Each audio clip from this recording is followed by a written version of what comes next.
Di dalam ruang rapat yang sunyi, hanya terdengar deru pelan pendingin udara dan detak jantungku sendiri yang anehnya stabil. Meja panjang itu diapit oleh orang-orang. Baskara Aditama duduk di kursi utama, kancing mansetnya memantulkan kilau dingin di bawah lampu. Ia bahkan tidak melirikku sedikit pun. Jari-jarinya yang ramping mengetuk-ngetuk pelan permukaan meja seolah sedang menunggu sebuah pertunjukan yang telah dilatih dengan baik dimulai. Jasmine Larasati duduk di sebelahnya, mengenakan setelan Chanel yang necis dengan riasan wajah yang sempurna. Di tangannya, ia memegang pena Montblanc. Posisi itu seharusnya menjadi milikku. Posisi Nyonya Besar Aditama Corporation, perwakilan hukum yang sah. Nama saya bahkan masih tercantum di akta perusahaan. Namun, Jasmine duduk di sana dengan begitu wajar, seolah-olah dialah sang nyonya rumah. Ia bahkan mengenakan sepasang anting mutiara yang nyaris identik dengan yang sering kupakai dulu, bulat dan berkilau, menusuk mataku hingga terasa perih. Aku duduk di sudut, di atas kursi lipat yang sengaja ditambahkan, seperti seorang penonton di barisan paling belakang. Sebelum datang hari ini, Baskara mengatakan satu kalimat padaku, "Kau, sebagai perwakilan hukum, harus hadir." Aku tidak membantah saat itu, hanya mengangguk, lalu mengenakan hoodie paling biasa dan sepatu kanvas. Aku tahu apa yang ia inginkan. Ia ingin aku melihat dengan mata kepala sendiri bagaimana Jasmine menandatangani dokumen yang seharusnya kutandatangani. Ia ingin aku menerima penghinaan ini, menerima akhir dari 5 tahun pernikahan kami. Di seberang meja panjang, duduk Pak Suryo, seorang pria berusia 50-an dengan aura berwibawa. Beliau adalah Pak Suryo Wijoyo, pemimpin Wijaya Group, dengan kekayaan triliunan rupiah. Baskara menghabiskan waktu setengah tahun hanya untuk bisa terhubung dengan keluarga Wijoyo, demi mendapatkan proyek kota mandiri di Sentul. Jika proyek ini berhasil, Aditama Corporation akan melompat dari pengembang kelas menengah menjadi pemain utama. Itulah sebabnya Baskara sangat mementingkan proyek ini, begitu pentingnya hingga ia membiarkan selingkuhannya duduk di posisiku. Tatapan Pak Suryo menyapu sekeliling, berhenti sejenak pada wajah Jasmine, lalu beralih padaku. Ia menatapku selama 3 detik, seolah sedang mencoba mengenali sesuatu, sebelum akhirnya mengalihkan pandangannya dan membuka kontrak di hadapannya. "Mari kita mulai," ucapnya datar. Jasmine berdiri dengan anggun, layaknya Nyonya Aditama yang sesungguhnya. Ia mendorong kontrak itu ke hadapan Pak Suryo, suaranya manis dengan nada kemenangan yang tak bisa disembunyikan. "Pak Suryo, ini adalah proposal final yang telah disiapkan oleh Aditama Corp. Saya dan Mas Baskara sudah memeriksanya. Silakan Bapak lihat." "Saya dan Mas Baskara," ucapnya begitu alami, seolah-olah merekalah pasangan suami istri yang sah. Aku mengangkat cangkir teh di hadapanku dan menyesapnya.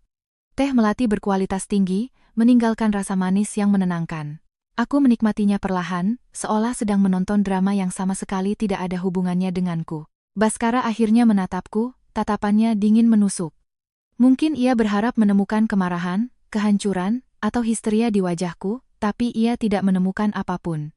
Wajahku tenang laksana cermin. "Saraswati, kau tidak punya sesuatu untuk dikatakan?" Tanyanya, suaranya berat dengan nada kasihan yang merendahkan. Aku meletakkan cangkir tehku dan tersenyum tipis. "Mengatakan apa? Hari ini yang ditandatangani adalah kontrak proyek Aditama. Kau sebagai perwakilan hukum tentu harus hadir." Ia mengatakannya dengan begitu agung, padahal semua orang tahu ia membawaku ke sini bukan untuk hadir, melainkan agar aku menyaksikan semua ini. Jasmine menoleh ke arahku, senyum manisnya penuh dengan provokasi.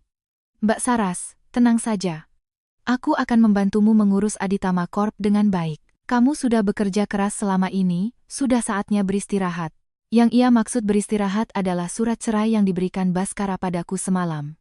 Aku harus pergi tanpa membawa apa-apa. 5 tahun pernikahan ditukar dengan kalimat, "Kamu sudah bekerja keras." Aku menatap wajah Jasmine yang terawat sempurna, teringat 3 tahun lalu, saat ia baru masuk ke perusahaan sebagai anak magang, yang bahkan tidak mengerti cara membaca laporan keuangan. Akulah yang mengajarinya proyek demi proyek, memberinya tisu saat ia menangis dimarahi klien, dan memesan kue saat ia berulang tahun, mengajak seluruh kantor untuk merayakannya. Lalu, ia tidur di ranjang pernikahanku, memakai gaun tidurku, menggunakan produk perawatan kulitku, dan memeluk suamiku. Aku tidak marah, tidak berteriak, bahkan tidak menanyakannya pada Baskara. Karena hatiku sudah mati saat aku mengetahuinya. Mati total, tanpa menyisakan sedikit pun kehangatan. "Baiklah," kataku.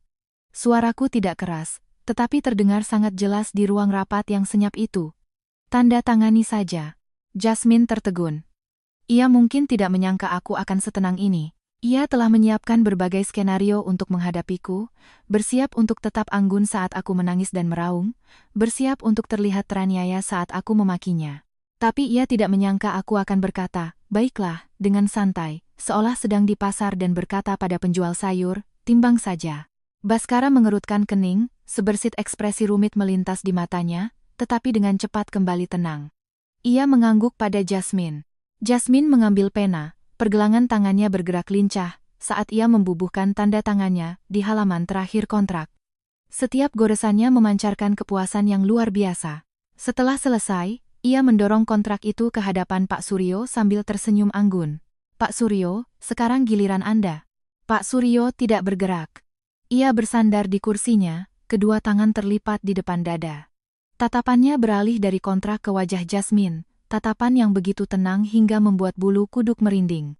"Nona Jasmine," Pak Suryo memulai, suaranya perlahan dan terukur, "tadi Anda bilang, Anda menandatangani kontrak ini dalam kapasitas apa?" Senyum Jasmine membeku sesaat, sebelum akhirnya pulih. "Saya adalah General Manager Aditama Corporation, dan juga tunangan Mas Baskara." "Tunangan?" Pak Suryo mengulanginya, sudut bibirnya sedikit terangkat, tetapi senyum itu tidak mencapai matanya. "Sejauh yang saya tahu, istri sah dari Bapak Baskara Aditama masih duduk di dalam ruangan ini." Semua mata tertuju padaku. Aku duduk di kursi lipat di sudut, memegang cangkir tehku, tampak seperti orang luar yang sedang menonton pertunjukan. Wajah Baskara berubah pias. Ia mencoba menjelaskan. "Pak Suryo, pernikahan saya dan Saraswati sudah berakhir, hanya tinggal formalitas terakhir. Jasmine adalah pasangan yang saya akui. Hal ini tidak akan memengaruhi kerjasama kita." "Tidak akan memengaruhi?" Pak Suryo tertawa kecil, singkat dan tajam. "Tuan Aditama, Anda bahkan bisa memperlakukan orang yang tidur di sebelah Anda seperti ini. Bagaimana saya bisa percaya Anda akan setia pada mitra bisnis?" Atmosfer di dalam ruangan seketika membeku.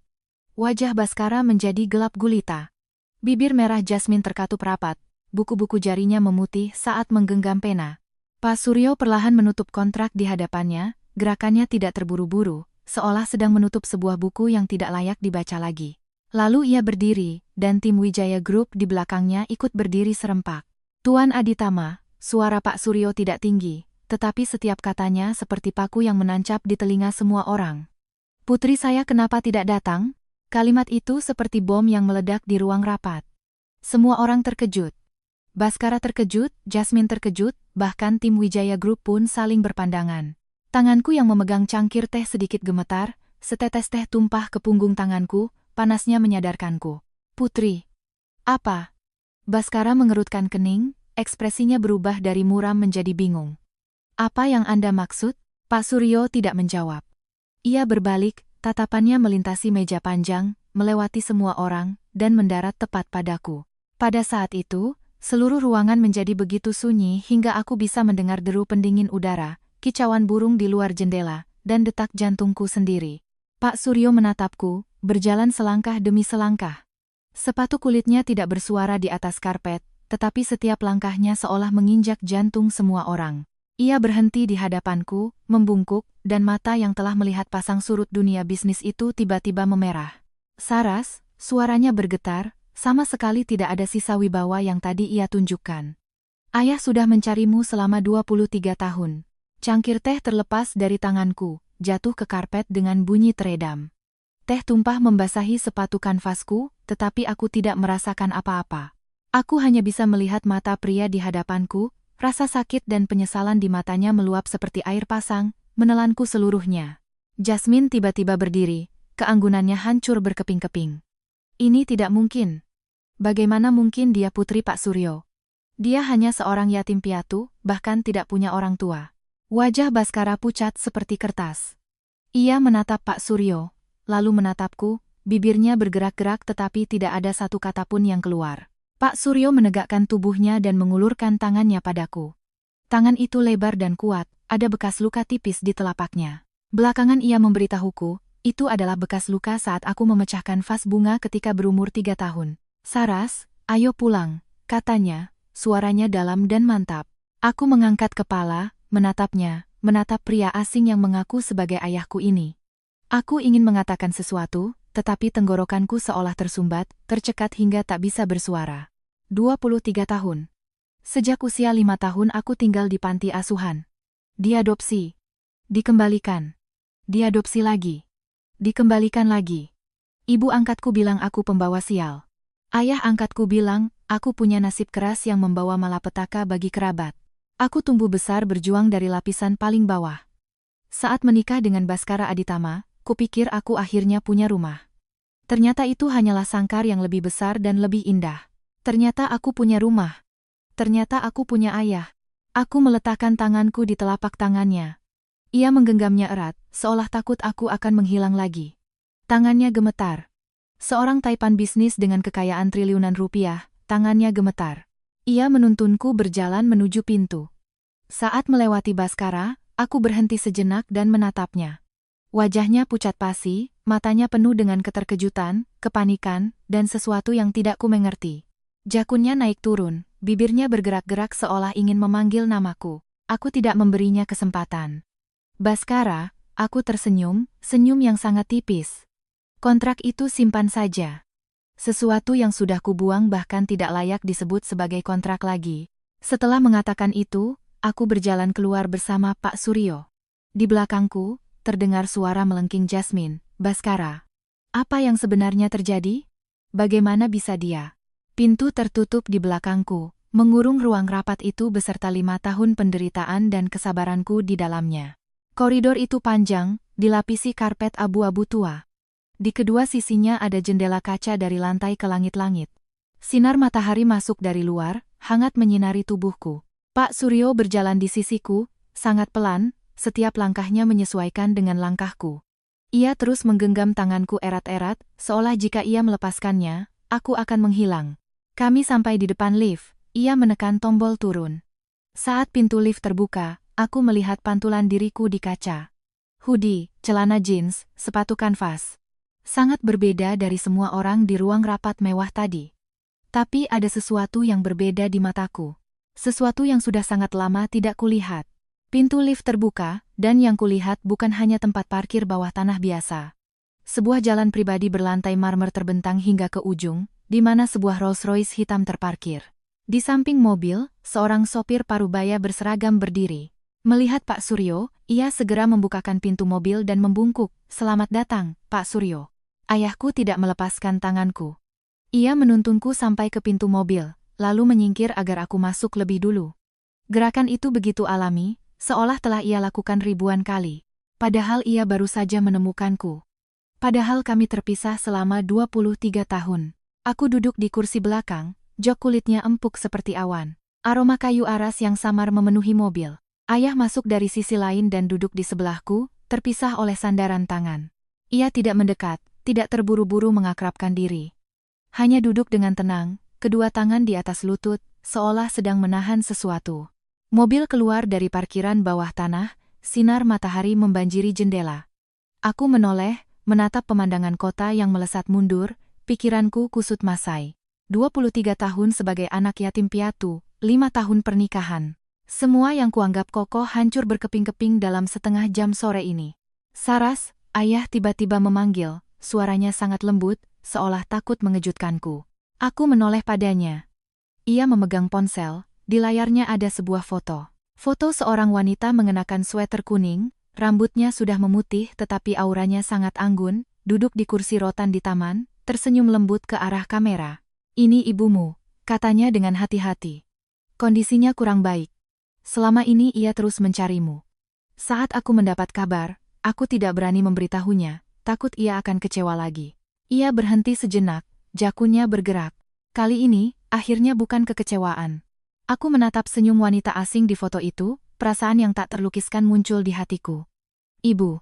Panggilan yang tidak pernah kuucapkan sejak usia 5 tahun, terasa seperti arang panas yang tersangkut di tenggorokan, tidak bisa ditelan, tidak bisa dimuntahkan. Mobil melaju selama sekitar 40 menit, memasuki sebuah kompleks villa yang belum pernah kukunjungi sebelumnya. Sebenarnya, menyebutnya kompleks villa kurang tepat, lebih tepat disebut sebuah kediaman megah. 2 gerbang besi tempah hitam perlahan terbuka, mobil melaju di jalan pribadi yang diapit oleh tanaman pangkas yang rapi. Lebih jauh lagi ada halaman rumput, dan di ujungnya samar-samar terlihat sebuah bangunan bergaya Eropa berwarna putih. Ini. Aku tanpa sadar bertanya.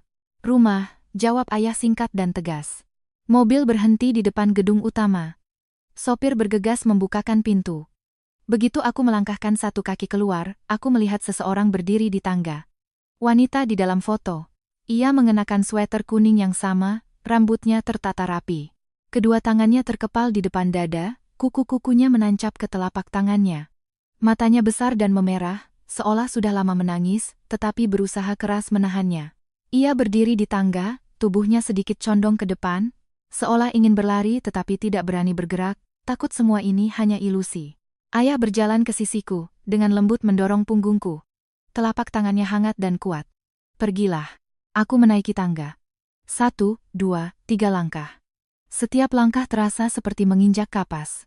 Di langkah ketiga, ia akhirnya tidak tahan lagi. Ia berlari menuruni tangga dan memelukku erat. Pelukannya sangat hangat, dengan aroma bunga melati yang samar. Bahunya kurus, tetapi tenaganya saat memelukku luar biasa, seolah ingin mengisi kekosongan selama 23 tahun dengan satu pelukan ini. Sarasku, putriku, suaranya pecah, air matanya jatuh di bahuku, panas membakar kulit. Aku terpaku di sana. Kedua tanganku terkulai di sisi tubuh, tidak tahu harus berbuat apa. Pelukan ini terlalu asing, begitu asing hingga aku tidak tahu bagaimana harus merespons. Tetapi tepat saat air matanya jatuh, sesuatu yang keras di dalam dadaku retak. Sesuatu yang asam dan panas mengalir dari celah itu, naik ke mataku. Aku menangis. Saat dihina oleh Jasmine di ruang rapat, aku tidak menangis. Saat Baskara memintaku menandatangani surat cerai, aku tidak menangis. Saat semua orang menganggapku tak terlihat, aku tidak menangis. Tetapi pelukan wanita asing ini meruntuhkan semua pertahanan yang kubangun selama 23 tahun. Aku mengangkat tangan, perlahan meletakkannya di punggungnya. Ibu. Bibirku bergerak, suaraku nyaris tak terdengar. Tapi ia mendengarnya. Tubuhnya bergetar hebat, lalu ia memelukku lebih erat lagi. Iya, ibu di sini, isaknya. Suaranya campur aduk antara tangis dan tawa seperti anak kecil. Ibu di sini. Ibu tidak akan pernah kehilanganmu lagi. Ayah mendekat dan merangkul kami berdua. Lengannya yang panjang melingkupi kami dengan erat. Dagunya bersandar di atas kepalaku. Aku bisa merasakan getaran di dadanya. Ia juga menangis, tetapi tanpa suara. Para pelayan yang berbaris di tangga menunduk, ada yang menyeka air mata, ada yang matanya memerah. Sinar matahari menyinari kami dari atas, membuat pemandangan ini tampak seperti lukisan. Kemudian, ibu menuntunku masuk ke dalam rumah. Aula utama memiliki langit-langit setinggi 6 meter dengan lampu kristal menggantung dari kubahnya.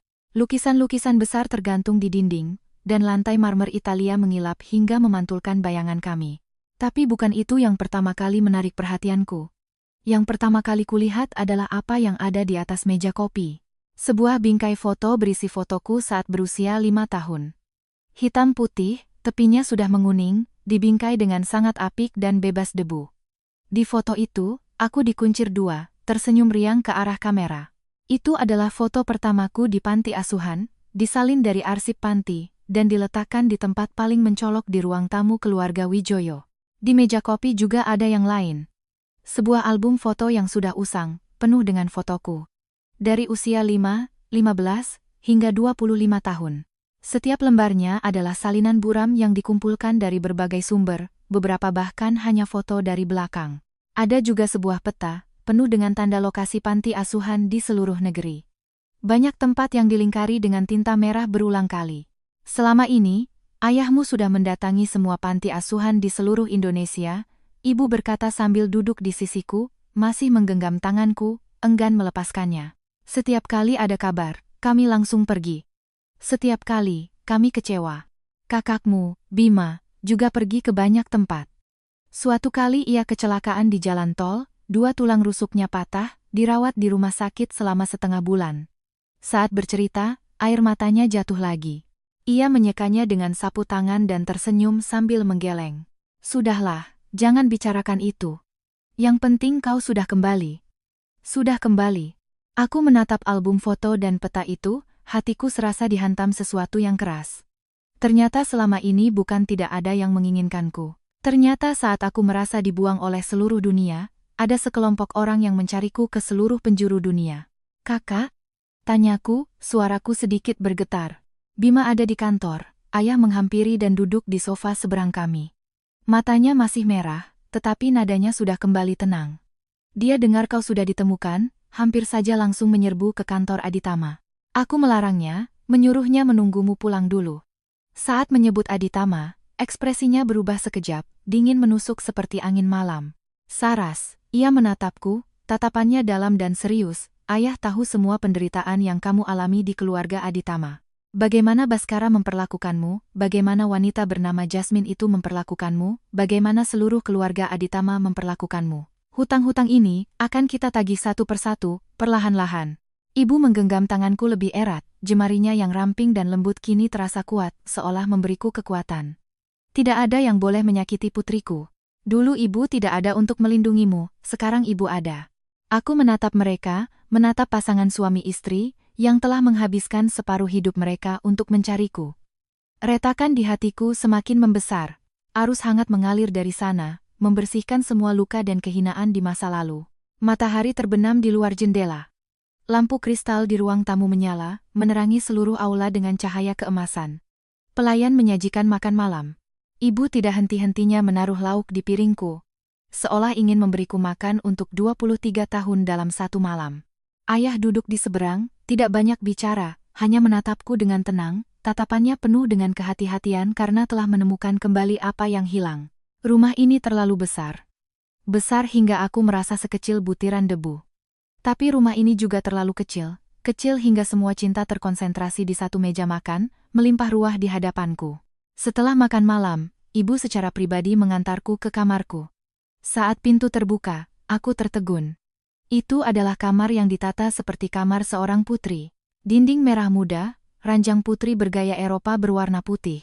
Di kepala ranjang, penuh dengan boneka-boneka binatang, beberapa sudah usang dan pudar warnanya, terlihat sudah disiapkan sejak bertahun-tahun lalu. Di rak buku, ada satu set lengkap buku dongeng, juga sudah tua, halaman-halamannya yang menguning telah sering dibalik. Di atas meja rias, ada bingkai foto kecil, dengan fotoku saat berusia 5 tahun. Kamar ini. Suara ibu terdengar di belakangku, sedikit tercekat. Ibu siapkan sendiri saat kau lahir. Setelah kau hilang, ibu tidak tega membongkarnya, jadi ibu biarkan seperti ini. Setiap ulang tahunmu, ibu akan masuk dan duduk sebentar, membayangkan sebesar apa kau sekarang, barang apa yang mungkin kau sukai. Ibu mengganti spray setahun sekali, membeli boneka baru setiap tahun dan meletakkannya di kepala ranjang, berpikir suatu hari nanti kau akan kembali. Di akhir kalimatnya, suaranya sudah pecah. Aku berbalik, menatap wanita ini. Ia telah menjaga sebuah kamar kosong selama 23 tahun demi sebuah harapan yang tipis. Ada orang yang menungguku pulang selama 23 tahun. Ada orang yang mengganti spray setahun sekali, dan membeli boneka baru setiap tahun saat aku tidak ada. Inilah hal-hal yang seharusnya kupedulikan. Aku menghampirinya dan memeluknya. Kali ini, lenganku merangkulnya dengan erat. Bu, aku sudah pulang, kataku, suaraku pelan tapi mantap. Malam di luar telah gelap sepenuhnya. Lampu-lampu di kediaman Wijoyo menyala satu persatu, seolah rumah yang telah lama tertidur ini akhirnya menyambut kembali pemiliknya. Pagi pertama aku terbangun di rumah keluarga Wijoyo adalah karena kicauan burung di luar jendela. Untuk sesaat, aku mengira masih berada di kamar tamu yang dingin di rumah Baskara. Sejak Jasmine datang, Baskara mengusirku dari kamar utama dan menyuruhku pindah ke kamar kecil di lantai 1 di sebelah paviliun pembantu, katanya agar semua orang lebih nyaman. Aku bahkan menahannya selama 3 bulan. Sekarang kalau dipikir-pikir, rasanya ingin menampar diriku sendiri. Aku membalikkan badan, membenamkan wajahku ke dalam bantal bulu angsa yang luar biasa lembut, mencium aroma lavender yang samar. Ini bukan kamar pembantu. Bukan ranjang papan yang keras. Bukan spray kuning yang usang. Ini kamarku. Kamar yang dijaga ibu untukku selama 24 tahun. Terdengar ketukan pelan di pintu. Biasi. Pelayan rumah. Masuk membawa nampan sarapan, tersenyum hingga matanya menyipit. Nona sudah bangun. Nyonya sudah bangun dari pagi buta memasakkan bubur untuk Nona. Katanya Nona terlalu kurus, harus banyak makan. Aku menatap semangkuk bubur ayam yang masih mengepul, di atasnya ada telur mata sapi setengah matang.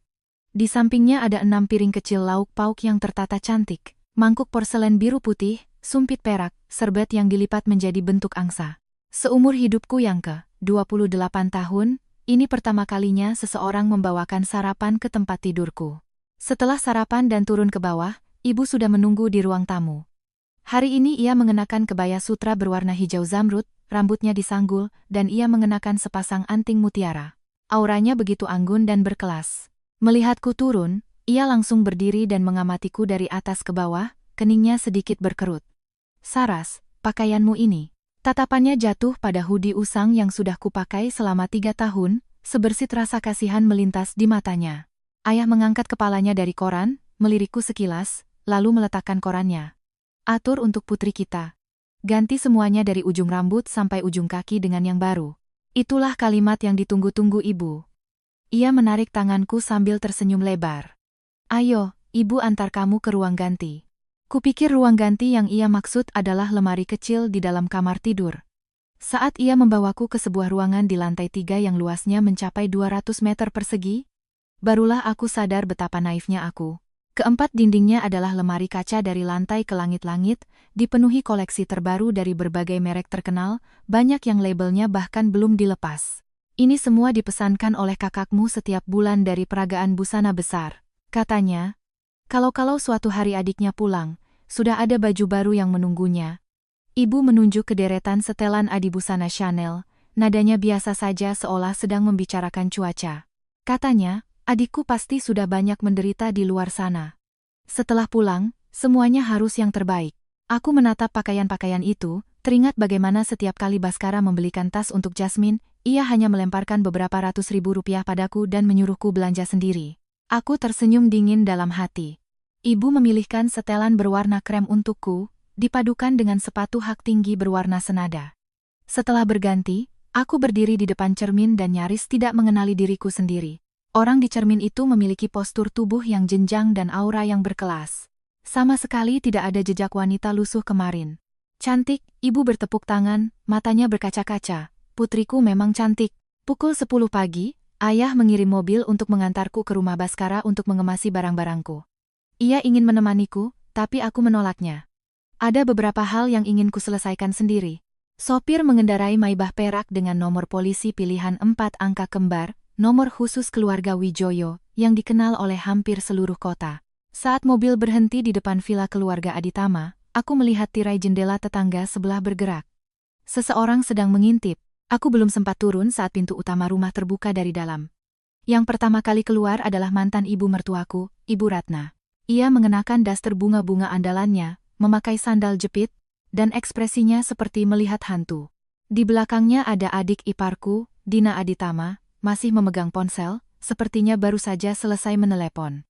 "Saraswati." Suara Ibu Ratna melengking seperti kucing yang ekornya terinjak. "Kau masih berani kembali ke sini?" Aku membuka pintu mobil, melangkah keluar dengan sepatu hak tinggiku, berdiri di samping Maybach, dan menatapnya dengan tenang. "Saya datang untuk mengambil barang-barang saya." Ibu Ratna tertegun. Pandangannya menyapu dari setelan mahal yang kukenakan hingga Maybach di belakangku. Mulutnya membuka dan menutup, ekspresinya berubah dari marah menjadi kaget, lalu dari kaget menjadi semacam rasa bersalah. Kau benar-benar dari keluarga Wijoyo?" Ia tidak menyelesaikan kalimatnya. Mengatakannya berarti mengakui sesuatu yang tidak bisa diperbaiki lagi. Dina bereaksi lebih cepat dari ibunya. Ia segera memasang senyum dan mendekat. "Kakak ipar." Mbak Saras. Kenapa pulang tidak bilang-bilang dulu? Biar aku bisa minta dapur siapkan rendang kesukaanmu." Senyumnya manis, nadanya lembut, tetapi niat licik di matanya tidak bisa disembunyikan. Dulu, saat aku masih di keluarga Aditama, dialah yang paling pandai bermuka dua. Saat Baskara di rumah, ia memanggilku kakak ipar lebih mesra dari siapapun.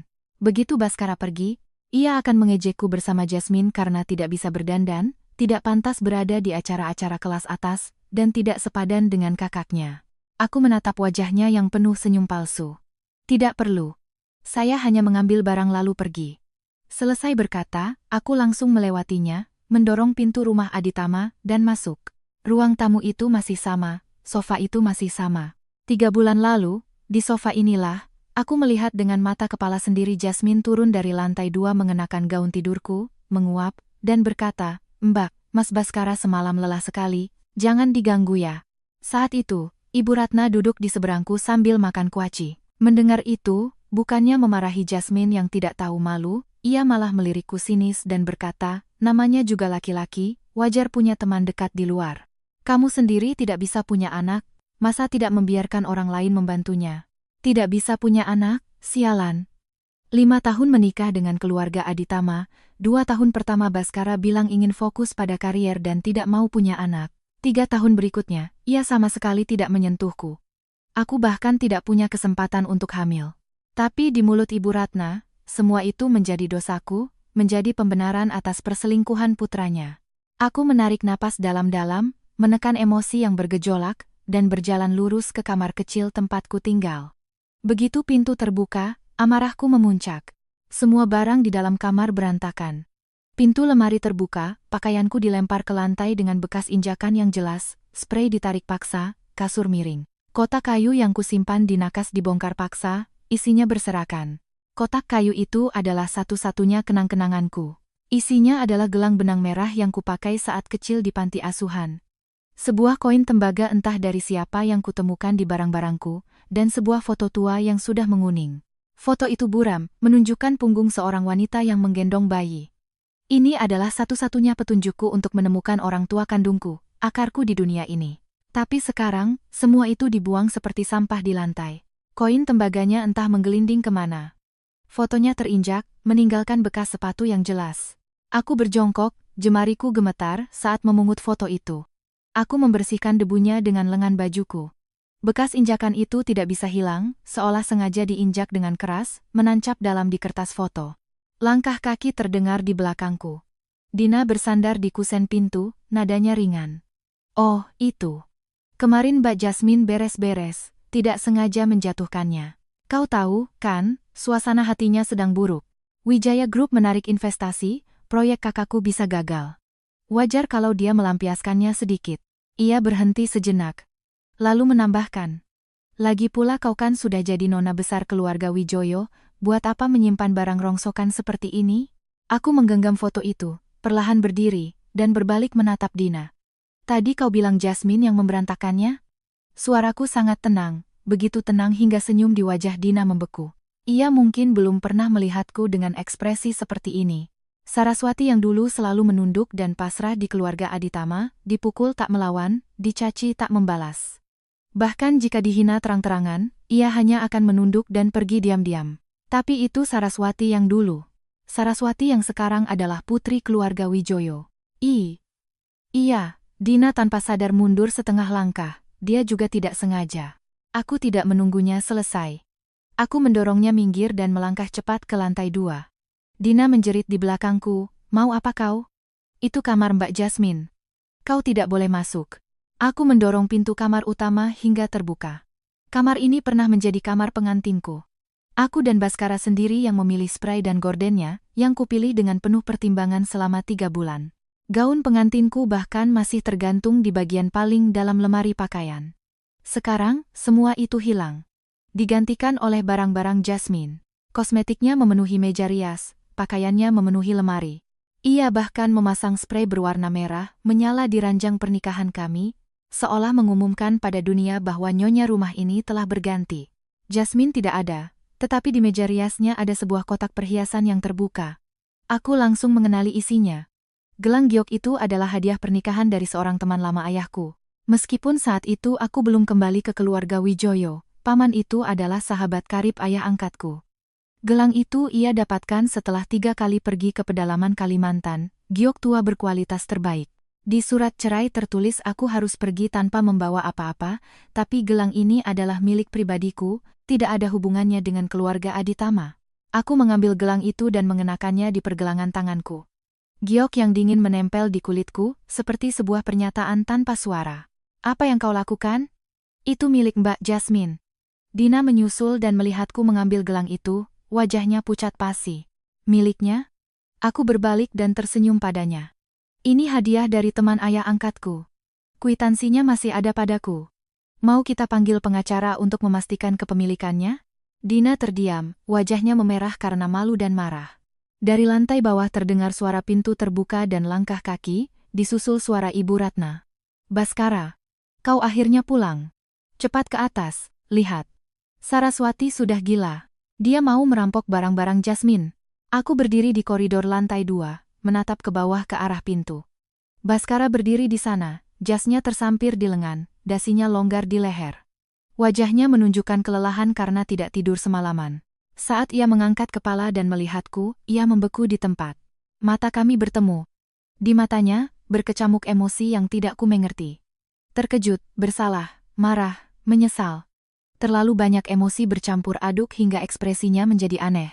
Aku menuruni tangga, setiap langkahku perlahan dan terukur.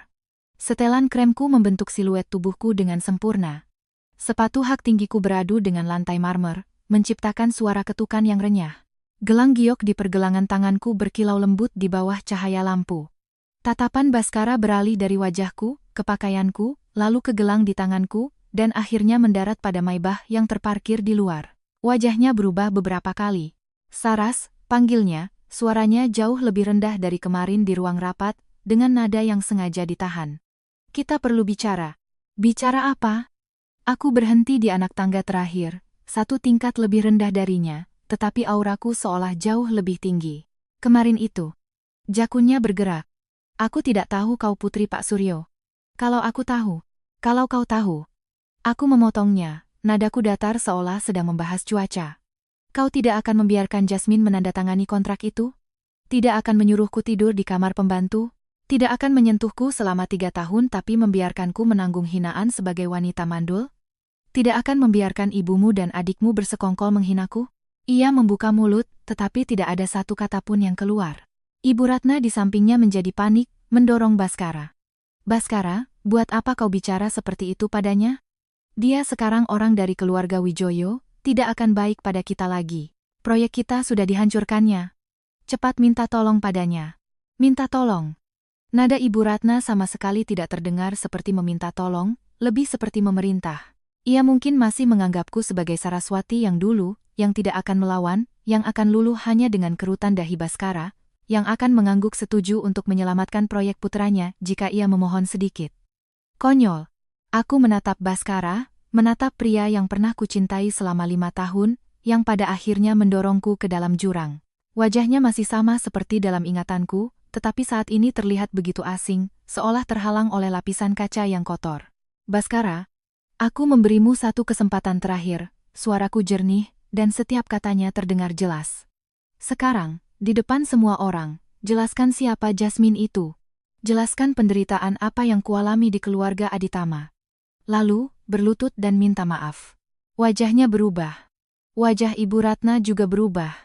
Dina terkesiap, seolah mendengar sesuatu yang sangat tidak pantas. Saraswati, jangan keterlaluan.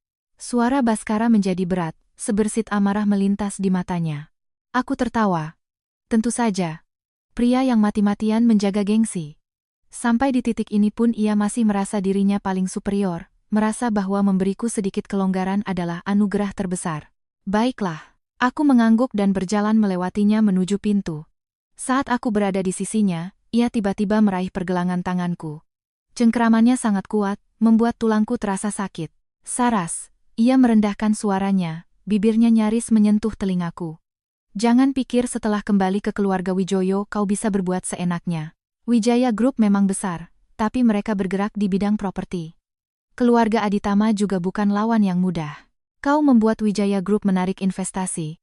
Kau pikir ayahmu akan memusuhi keluarga Aditama demi seorang putri yang baru saja ditemukan? Pikirkan baik-baik. Ayahmu hanya sedang emosi sesaat.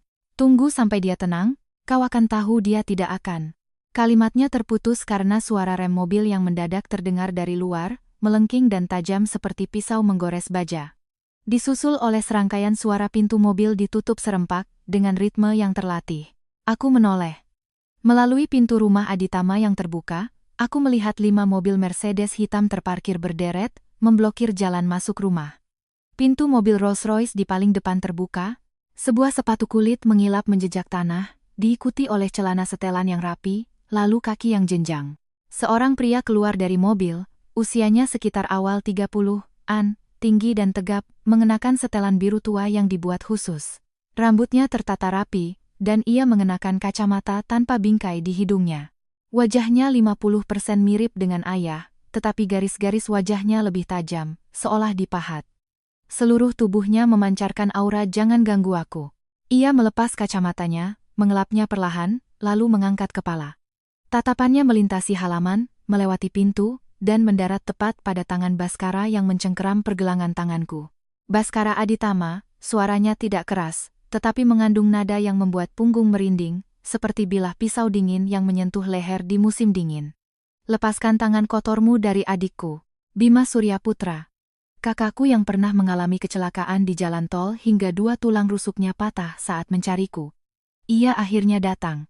Jari-jari Baskara yang mencengkeram pergelangan tanganku menegang, lalu perlahan-lahan melepaskannya seolah membeku. Wajah Ibu Ratna pucat seperti kertas. Dina tanpa sadar mundur 2 langkah, bersembunyi di belakang ibunya. Bima melangkah masuk ke rumah Aditama, 5 pengawal berjas hitam mengikutinya, langkah kaki mereka serempak seperti tentara. Ia berhenti di hadapanku, mengamatiku dari ujung kepala hingga ujung kaki untuk memastikan aku tidak terluka, barulah ia berbalik menghadap Baskara.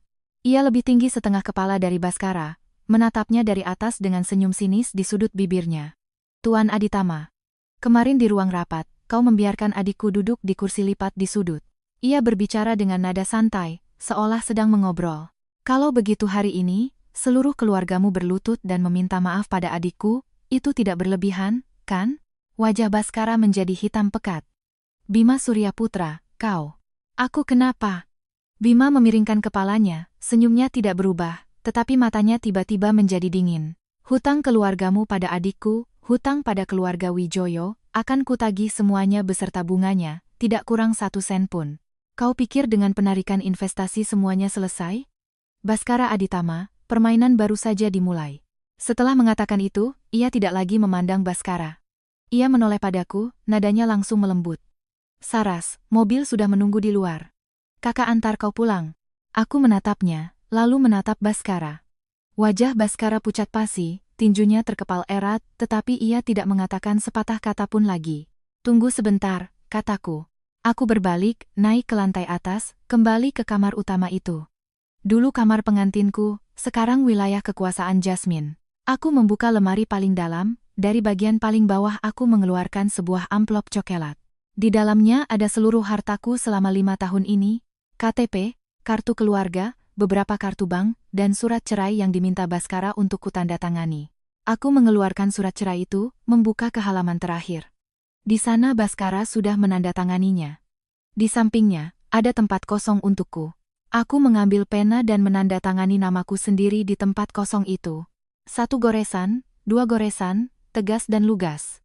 Kemudian aku meletakkan surat yang sudah ditandatangani itu di atas meja rias, menggunakan lipstik Jasmine untuk menahannya. Saat hendak keluar, aku menoleh ke belakang sekali lagi, menatap kamar ini. 5 tahun lalu, aku masuk dengan penuh harapan, mengira ini akan menjadi rumahku selamanya. 5 tahun kemudian, aku melangkah keluar dengan hati yang tenang. Bima menungguku di tangga. Ia melihat amplop coklat di tanganku dan mengangkat alis. Sudah diambil semua? Kalau begitu, ayo pergi. Ia merangkulkan lengannya di bahuku, seperti seorang kakak yang melindungi adiknya, meskipun kami terpisah selama 23 tahun, gerakan itu terasa sangat alami.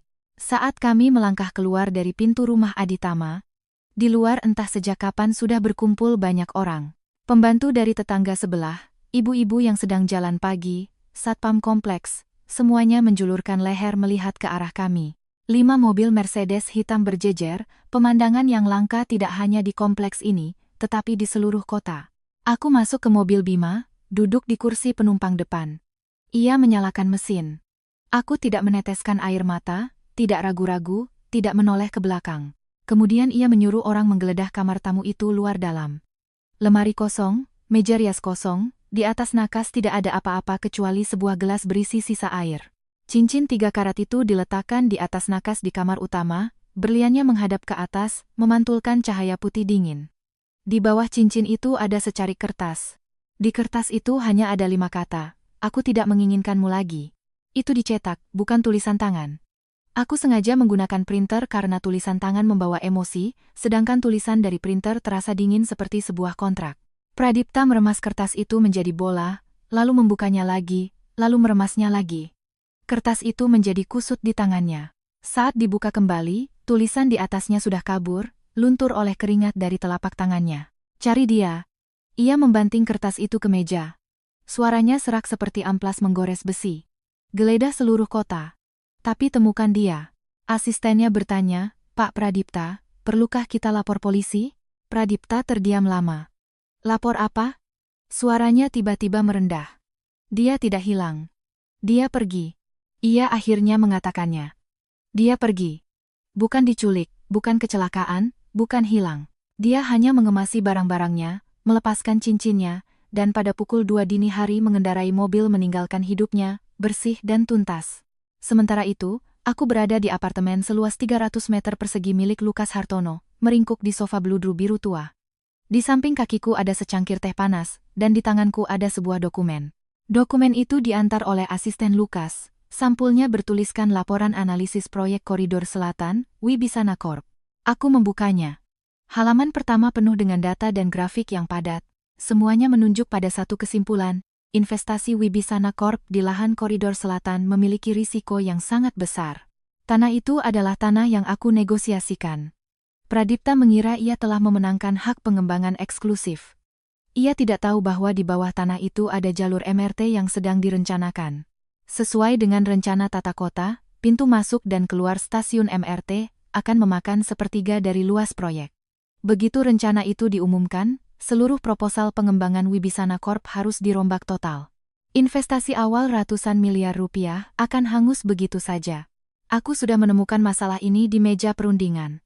Aku tidak memberitahu Pradipta. Karena malam itu, aku menyeret koperku berdiri di luar kamar utama dan mendengarnya berkata pada Laura Anindita, tidak perlu merasa bersalah. Bel berbunyi. Aku meletakkan dokumen dan membuka pintu. Lukas Hartono berdiri di sana, membawa 2 kantong. Makan malam, katanya sambil mengangkat kantong itu, aroma bawang putih dan cabai menguar. Restoran masakan Sichuan di bawah. Aku tidak tahu kau suka pedas atau tidak. Suka. Ia mengganti sandalnya dan masuk. Saat melewati ruang tamu, ia melihat dokumen di meja kopi dan langkahnya terhenti. Sedang melihatnya? Ada pendapat? Aku mengambil kantong darinya dan berjalan ke dapur, sambil menuang makanan ke piring. Saat Pradipta menandatangani kontrak tanah ini, dia tidak melakukan survei lokasi atau memeriksa rencana tata kota. Dia hanya melihat lokasi dan harga, merasa murah, dan langsung mengambilnya. Lukas bersandar di kusen pintu dapur, kedua tangan terlipat di dada. Jadi waktu itu kau tidak mengingatkannya? Kenapa aku harus mengingatkannya? Aku meletakkan ikan kuah pedas di meja, minyak merahnya masih bergejolak. Dia kan sangat pintar, pasti akan sadar sendiri. Lukas tertawa, itu pertama kalinya aku melihatnya tertawa lepas. Bukan senyum sopan, tapi tawa yang tulus karena geli. Matanya melengkung, sudut bibirnya memperlihatkan sedikit taringnya. Kayla, kau lebih kejam dari yang kubayangkan. Terima kasih atas pujiannya. Kami duduk berhadapan untuk makan malam. Ikan kuah pedasnya sangat pedas, sampai membuat air mataku keluar, tapi aku tidak bisa berhenti makan. Di tengah makan malam, ponsel Lukas berdering. Ia melihat nama penelepon, lalu membalikkan layar ke arahku. Penelepon, Pradipta Wibisana. Angkat, tanyanya. Aku mengambil sepotong ikan, mencelupkannya ke dalam minyak merah, lalu mengangguk. Angkat. Lukas menekan tombol jawab dan menyalakan loudspeaker. Suara Pradipta terdengar dari ponsel, serak seperti diamplas. Lukas Hartono. Aku ada perlu denganmu. Kau kenal Kayla, kan?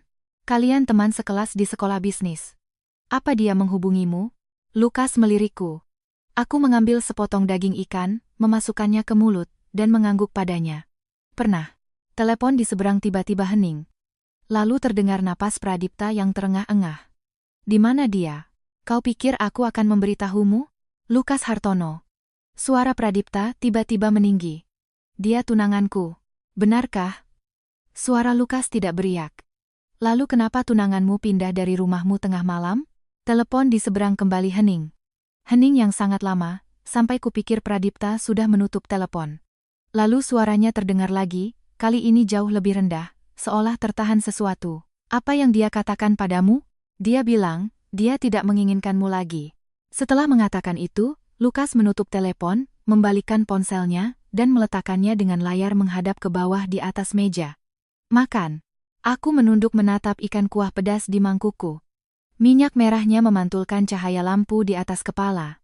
Lukas, menurutmu, apa dia akan menemukan tempat ini? Dia tidak akan menemukannya. Lukas menambahkan sepotong lauk ke mangkukku. Kalaupun ketemu, dia tidak akan berani masuk. Kenapa? Ia mengangkat kepala menatapku, matanya memantulkan cahaya lampu kuning hangat di atas meja makan. Karena di sini bukan wilayah kekuasaan Pradipta Wibisana. Setelah itu, aku tinggal di apartemen Lukas selama seminggu penuh. Selama 7 hari itu, aku menonaktifkan semua media sosial, mengganti kartu SIM baru. Setiap hari aku tidur sampai siang, berjemur di depan jendela lantai 28, membaca buku, minum teh. Lukas datang setiap malam untuk makan malam. Kadang membawa makanan dari luar, kadang memasak sendiri. Kemampuan masaknya ternyata sangat baik, terutama iga babi asam manisnya. Pada malam ke-7, ia membawa sesuatu. Sebuah undangan. Karton abu-abu tua dengan tulisan perak. Di sampulnya tercetak Malam Amal Yayasan Hartono. Penyelenggaranya adalah yayasan di bawah naungan Hartono Group. Lokasinya di Ballroom Hotel Mulia. Waktunya lusa malam. Mau pergi? Ia meletakkan undangan itu di meja kopi. Aku mengambilnya, membukanya, dan melihat daftar tamu. Nama Pradipta Wibisana juga ada di sana. Di sampingnya tertulis mitra penyelenggara. Dan di sampingnya lagi, Laura Anindita. Ini kau yang atur? Lukas duduk di sofa, menyilangkan kakinya, sikapnya santai seolah sedang membicarakan hal sepele. Malam amal ini diadakan setiap tahun. Hanya saja tahun ini, Wibisana Corp ditambahkan ke daftar undangan. Kenapa? Karena aku ingin melihatmu.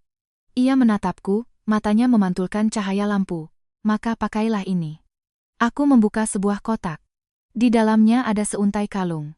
Liontinnya adalah batu safir biru berbentuk buah pir, dikelilingi oleh berlian-berlian kecil. Di bawah cahaya, kalung itu memancarkan kilau biru tua, seolah sepotong langit malam terkunci di dalamnya. Di bawah kalung itu ada sepasang anting-anting, juga dari safir biru dan berlian. Terlalu mahal. Perhiasan istri seorang Hartono tidak boleh murahan. Ia berdiri, mengambil kalung itu, berjalan ke belakangku, dan dengan lembut meletakkannya di tulang selangkaku, lalu mengaitkannya. Jari-jarinya menyentuh tengkukku, terasa dingin, tetapi titik sentuhan itu langsung terasa panas. Lusa malam jam 7, aku jemput. Pada hari malam amal, aku mengenakan gaun bludru hitam panjang. Garis lehernya pas untuk memamerkan kalung safir biru itu. Rambutku disanggul, memperlihatkan anting-anting safir di telingaku. Orang di cermin tidak terlihat seperti aku. Bukan karena riasan atau pakaiannya, tetapi karena tatapan matanya. Dulu, saat berdiri di samping Pradipta, tatapanku selalu membawa sedikit kehati-hatian dan usaha untuk menyenangkan. Sebelum menghadiri acara, aku akan berulang kali memeriksa penampilanku. Apakah pantas? Apakah akan membuatnya malu di depan mitra bisnis? Saat berfoto, aku akan sengaja mendekat padanya, menggandeng lengannya, dan tersenyum standar. Saat itu, aku adalah tunangan Pradipta Wibisana. Sekarang, aku adalah istri Lukas Hartono. Bukan pelengkap, bukan hiasan, tetapi orang yang berdiri sejajar. Tepat jam 7, Lukas muncul di depan pintu. Ia mengenakan setelan 3 potong berwarna hitam, dasinya berwarna biru tua, serasi dengan safirku. Rambutnya disisir rapi, memperlihatkan dahinya yang bidang. Ia tampak seperti baru saja keluar dari sampul majalah. Saat melihatku, tatapannya berhenti sejenak. Cantik? Aku berputar. Sangat, katanya, lalu mengulurkan tangannya. Aku menyambutnya, dan kami berdua masuk ke dalam lift. Cermin di lift memantulkan bayangan kami. Ia lebih tinggi setengah kepala dariku. Aku menggandeng lengannya, ujung gaunku menyentuh celananya. Sama seperti foto 3 tahun lalu. Ballroom Hotel Mulia bermandikan cahaya. Karpet merah tergelar di pintu masuk, diapit oleh para wartawan. Kilatan lampu kamera tak henti-hentinya menyala. Staf penyambut tamu melihat Lukas dan segera menghampirinya. Pak Lukas, silakan lewat sini. Tempat duduk Anda di meja utama. Dan pendamping saya. Tatapan staf itu jatuh padaku, dan ia tertegun sejenak. Ini, istri saya. Suara Lukas tidak keras, tetapi beberapa wartawan di dekatnya langsung menoleh. Aku merasakan lensa-lensa kamera itu serentak mengarah pada kami. Istri. Ekspresi staf itu nyaris kehilangan kontrol. Pak Lukas, Anda sudah menikah? Ya, beberapa hari yang lalu. Lukas merangkul pinggangku, sedikit menekannya untuk membawaku lebih dekat. Tolong tambahkan nama istri saya di kartu tempat duduk. Saat kami masuk ke ballroom, sudah banyak orang di dalam. Meja utama berada di tengah, dihiasi dengan bunga segar dan kartu nama. Tempat duduk Lukas berada di tengah. Di sebelahnya ada kartu nama yang baru saja ditulis tangan, tintanya belum kering. Nyonya Hartono. Semua mata tertuju padaku. Aku mendengar bisik-bisik di sekitarku. Siapa itu? Kapan Lukas Hartono menikah? Tidak pernah dengar. Putri keluarga mana? Tunggu, bukankah dia yang dulu bersama Pradipta Wibisana? Sepertinya iya. Namanya Kayla. Siapa? Ya? Aku duduk di samping Lukas dengan tenang. Ia membantuku menarik kursi, menungguku duduk dengan nyaman sebelum ia sendiri duduk. Gerakannya sangat alami. Tetapi semua orang bisa melihat itu bukan sekadar etiket pria terhormat, itu adalah kebiasaan. Di pintu masuk ballroom, terdengar keributan lagi. Pradipta tiba. Ia mengenakan setelan abu-abu tua, wajahnya sedikit kuyu. Lingkaran hitam di bawah matanya terlihat. Laura Anindita menggandeng lengannya, mengenakan gaun putri duyung berwarna sampanye dan kalung mutiara. Ia tersenyum cerah, berpose untuk para wartawan.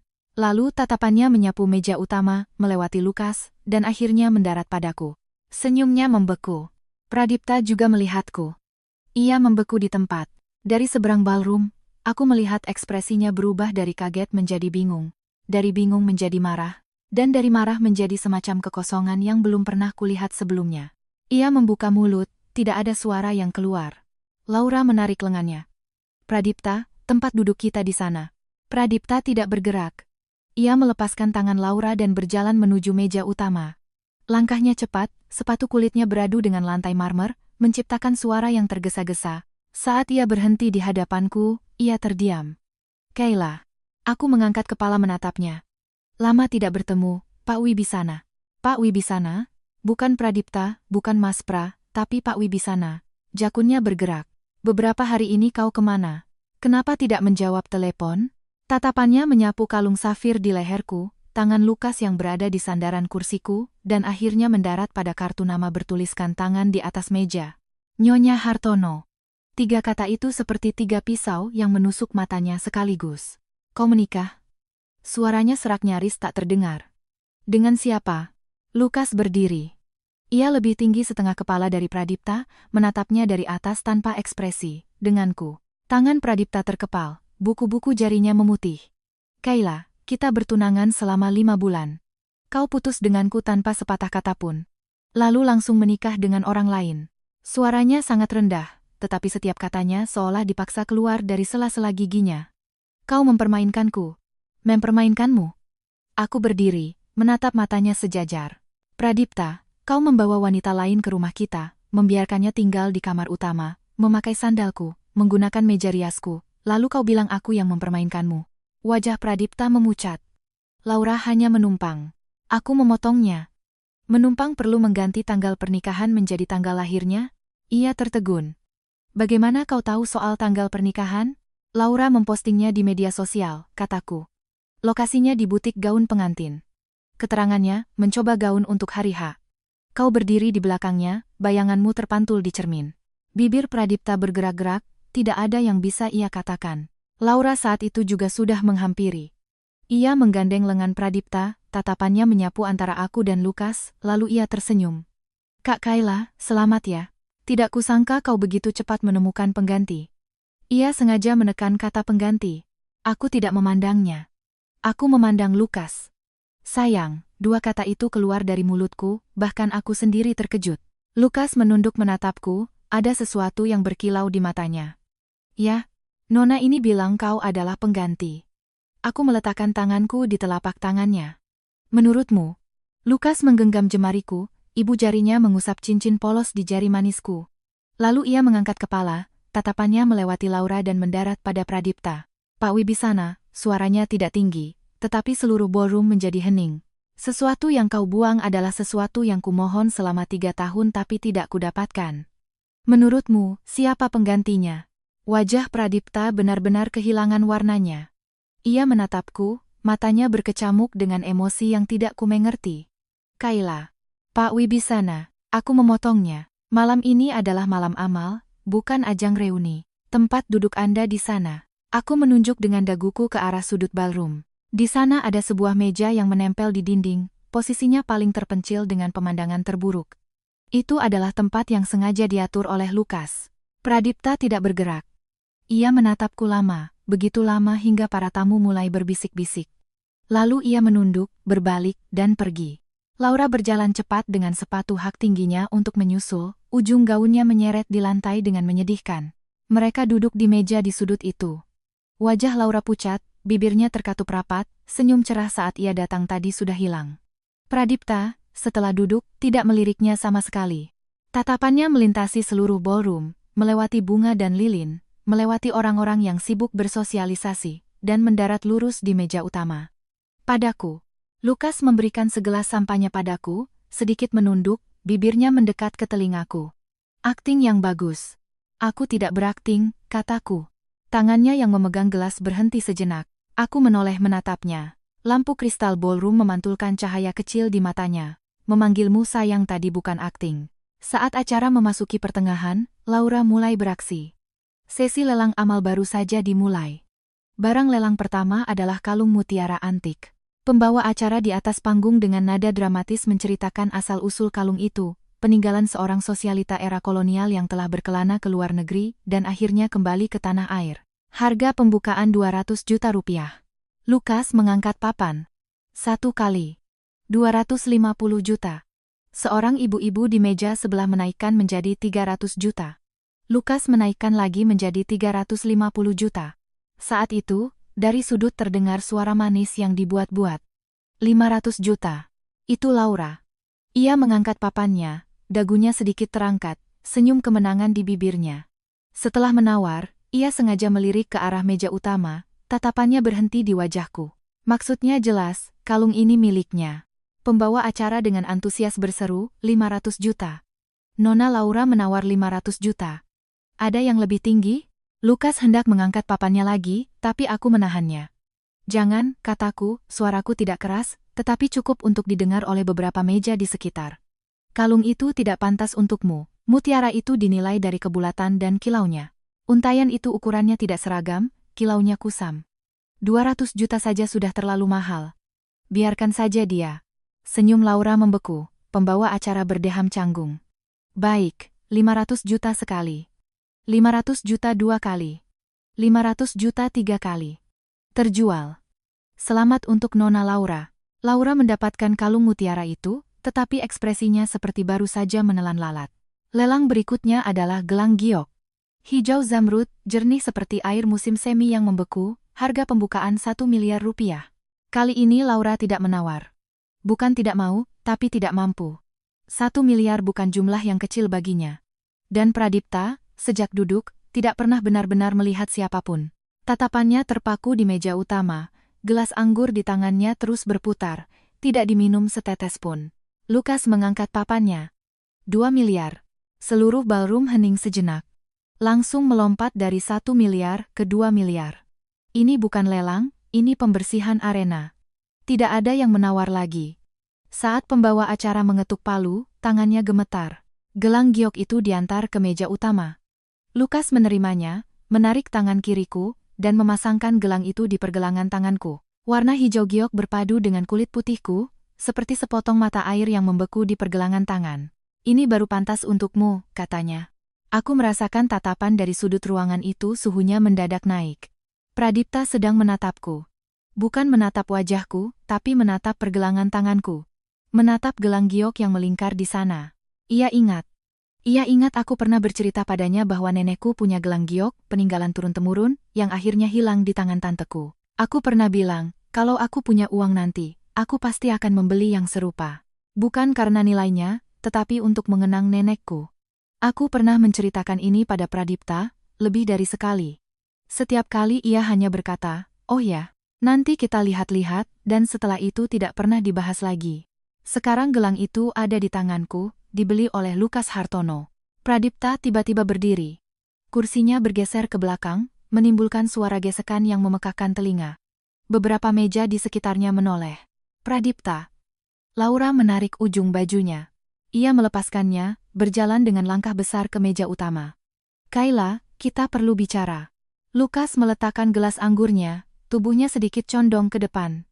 Pak Wibisana, Anda mengganggu istri saya makan. Ini urusan antara aku dan dia. Pradipta tidak memandang Lukas, matanya terpaku padaku. 5 menit. Aku mengambil serbet, menyeka sudut bibirku, lalu berdiri. Baik. 5 menit. Lukas menatapku. Aku mengangguk padanya, isyarat bahwa semua akan baik-baik saja. Koridor di luar ballroom dilapisi karpet tebal, meredam suara langkah kaki. Lampu dinding kristal memancarkan cahaya kekuningan, menciptakan bayangan yang berselang-seling di wajah Pradipta. Kau mau bicara apa? Aku bersandar di dinding, kedua tangan terlipat di dada. Kau benar-benar menikah dengannya. Surat nikahnya ada di tas. Mau lihat? Tangan Pradipta mengepal, lalu mengendur, lalu mengepal lagi. Kenapa? Beri aku alasan. Alasan? Aku memiringkan kepala menatapnya. Pradipta, malam saat kau membawa Laura pulang, aku berdiri di luar kamar utama dan mendengar kau berkata, tidak perlu merasa bersalah. Alasan itu cukup? Pupil matanya menyusut. Malam itu kau ada di luar? Aku mendengar semuanya dari awal sampai akhir. Kau membiarkannya tinggal di kamar utama, menggunakan lemariku, memakai kemejamu. Lalu keesokan paginya, aku pamit padamu, dan kau hanya bilang, hati-hati di jalan. Koridor menjadi sunyi senyap, hanya terdengar dengungan pelan pendingin udara. Pradipta, aku sudah memberimu kesempatan, suaraku lembut seperti bulu yang jatuh ke karpet. Aku bertanya padamu, ada yang mau kau katakan padaku? Kau bilang, tidak ada. Sekarang kau ingin bicara, sudah terlambat. Aku berbalik untuk pergi. Ia mencengkeram pergelangan tanganku, tenaganya besar, kuku-kukunya menancap di kulitku. Kayla, kau tidak bisa melakukan ini padaku. Kita bersama selama 2 tahun, dan kau hanya butuh 10 menit untuk menikah dengan orang lain. Aku menunduk menatap tangannya yang mencengkeramku, lalu mengangkat kepala menatap matanya. Pradipta, kau hanya butuh 5 menit untuk membiarkan Laura tinggal di kamar utama. Dibandingkan denganmu, aku tergolong lambat. Jari-jarinya mengendur satu persatu. Kayla, ada satu hal lagi. Aku mengeluarkan ponsel dari tasku, membuka sebuah foto, dan mengarahkannya padanya. Tanah yang kau ambil di koridor selatan. Peta rencana MRT sudah diumumkan minggu lalu. Kau bisa lihat sendiri. Pradipta mengambil ponsel itu. Peta di layar sangat jelas. Garis putus-putus merah melintasi tepat di tengah lahan koridor selatan, dengan keterangan rencana jalur MRT 26. Lokasi pintu masuk dan keluar stasiun tepat memakan bagian inti dari kompleks komersial yang direncanakan Wibisana Corp. Tangannya mulai gemetar. Bagaimana kau bisa punya peta ini? Tanah itu aku yang negosiasikan, kataku. Di meja perundingan, aku mendapatkan semua datanya, termasuk rencana tata kota. Sebelum kau menandatangani kontrak, kau tidak bertanya satu kata pun padaku. Kenapa kau tidak memberitahuku? Karena malam itu saat aku pulang. Aku menatap matanya, mengeja setiap kata. Kau membawa wanita lain masuk ke kamar utama. Wajah Pradipta benar-benar kehilangan semua warnanya. Ia mundur selangkah, bahunya menabrak dinding dengan bunyi teredam. Kau sengaja. Aku tidak sengaja melakukan apa-apa. Aku mengambil kembali ponselku dan memasukkannya ke dalam tas. Aku hanya tidak membantumu membereskan kekacauanmu lagi. Selama 2 tahun ini, sudah berapa banyak kekacauanmu yang kubereskan? Kau mabuk, aku yang menjemput. Negosiasi gagal, aku yang memperbaiki.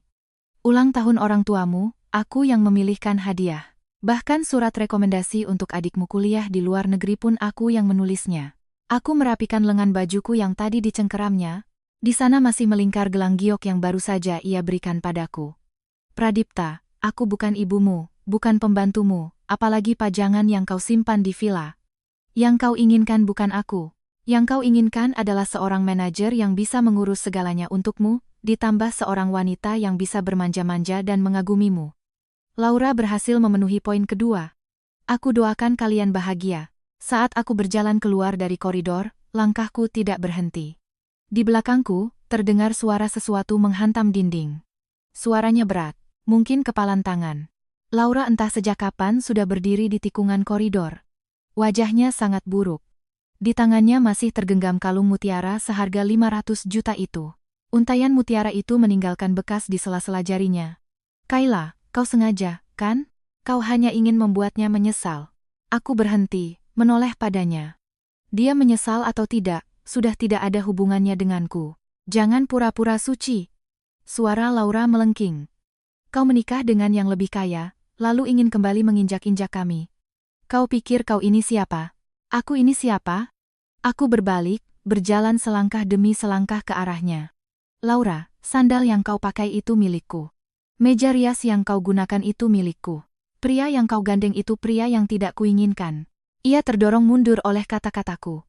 Rumah yang kau tinggali sekarang, aku yang membantunya memilih. Ranjang yang kau tiduri, aku yang memilihnya. Peralatan makan yang kau gunakan, aku yang membawanya satu persatu dari luar negeri. Bahkan teh madu yuzu di kulkasmu itu, aku sendiri yang membuatnya. Aku berhenti di hadapannya, menatapnya dari atas. Aku memakai sepatu hak tinggi, jadi aku lebih tinggi setengah kepala darinya. Kau menggunakan semua barangku dari ujung kepala sampai ujung kaki, dan kau bertanya aku ini siapa? Bibir Laura gemetar, tidak bisa berkata apa-apa. Aku tersenyum, mengulurkan tangan dan mengambil kalung mutiara dari tangannya. Ia secara refleks ingin merebutnya kembali, tapi satu tatapanku membuatnya terpaku. Aku mengangkat kalung itu, melihatnya di bawah cahaya. 500 juta untuk untaian ini. Pradipta yang membayarnya untukmu? Wajahnya berubah. Ia tidak membayarnya. Laura menggigit bibir, air mata menggenang di matanya. Aku tertawa, mengembalikan kalung itu ke tangannya, menepuk-nepuk bahunya. Simpan baik-baik. Lagi pula itu uangmu sendiri yang membelinya. Saat aku berjalan kembali ke ballroom, senyum di wajahku masih ada. Lukas melihatku dan mengangkat alis. Sudah selesai? Selesai. Aku duduk, mengambil pisau dan garpu, melanjutkan memotong steak di piringku. Steaknya sudah dingin, tapi aku tidak peduli. Lukas menukar piringku yang berisi steak dingin dengan steak yang baru saja ia potong, masih hangat. 3 hari setelah malam amal, Wibisana Corporation mulai goyah. Hal pertama adalah rencana MRT di lahan koridor selatan diumumkan secara resmi. Pagi itu, saham Wibisana Corp anjlok 12%. Para investor menelepon dan memarahi Pradipta selama 40 menit. Intinya hanya satu kalimat. Apa kau tidak melihat rencana tata kota sebelum membeli tanah? Pradipta tidak membantah, karena ia memang tidak melihatnya. Ia terlalu percaya padaku. Atau lebih tepatnya, ia terlalu terbiasa membiarkanku menangani hal-hal seperti itu untuknya. Dulu, untuk setiap proyek, akulah yang memeriksa semua dokumen dan detailnya. Ia hanya perlu menandatangani, lalu berdiri di bawah sorotan lampu dan menerima pujian. Kali ini, ia menandatanganinya, lalu kehilangan aku. Hal kedua terjadi di sore yang sama. Pemasok terbesar Wibisana Corp tiba-tiba mengumumkan pemutusan kerjasama. Alasan resminya adalah penyesuaian strategis. Tetapi, asisten Pradipta mendapat kabar bahwa salah satu anak perusahaan Hartono Group Malam, sebelumnya telah menandatangani kontrak pasokan eksklusif dengan pemasok tersebut, dengan harga 15% lebih tinggi dari yang ditawarkan Wibisana Corp. Hal ketiga menyusul. Proyek Wibisana Corp yang sedang berjalan di kota tetangga dihentikan paksa. Alasannya adalah ada masalah dengan izin lingkungan. Proyek ini diurus sendiri oleh Pradipta. Lalu yang keempat, kelima, keenam. Dalam 3 hari, nilai pasar Wibisana Corp menguap hampir 40 triliun rupiah. Ayah Pradipta, Pak Wibowo, terbang pulang dari luar negeri. Di rapat Dewan Direksi, di depan semua petinggi, ia memarahi Pradipta habis-habisan. Kau demi seorang wanita menghancurkan perusahaan seperti ini. Pradipta duduk di ujung meja rapat, tidak membantah sepatah kata pun. Karena semua ini memang perbuatannya. Saat ia membawa Laura pulang, ia tidak memikirkan konsekuensinya. Saat ia menyuruhku pindah dari kamar utama, ia tidak memikirkan konsekuensinya. Saat ia melihatku menyeret koper keluar dari villa, ia tidak memikirkan konsekuensinya. Sekarang, konsekuensinya datang. Setiap pukulan datang dengan tepat dan kejam. Seperti serangan berantai yang telah diperhitungkan dengan cermat. Karena memang sudah diperhitungkan dengan cermat. Di ruang kerja Lukas, ada sebuah papan tulis putih yang menutupi seluruh dinding. Di atasnya tertempel struktur kepemilikan saham Wibisana Corp, peta distribusi proyek, daftar pemasok, jaringan mitra kerja. Setiap garis ditandai dengan jelas. Setiap garis memiliki skenario serangan baliknya. Rencana-rencana ini ia siapkan selama 3 tahun. 3 tahun lalu, di acara reuni sekolah bisnis, Pradipta memaksaku minum. Aku tidak mabuk, tetapi Pradipta tidak tahu. Ia membawa gelas anggur dan berkata, "Nona Kayla, minumannya hebat," lalu terus menuangkan gelas demi gelas. Ia ingin melihatku malu, ingin membuktikan di depan semua orang bahwa wanita yang nilainya lebih tinggi darinya ini tidak ada apa-apanya.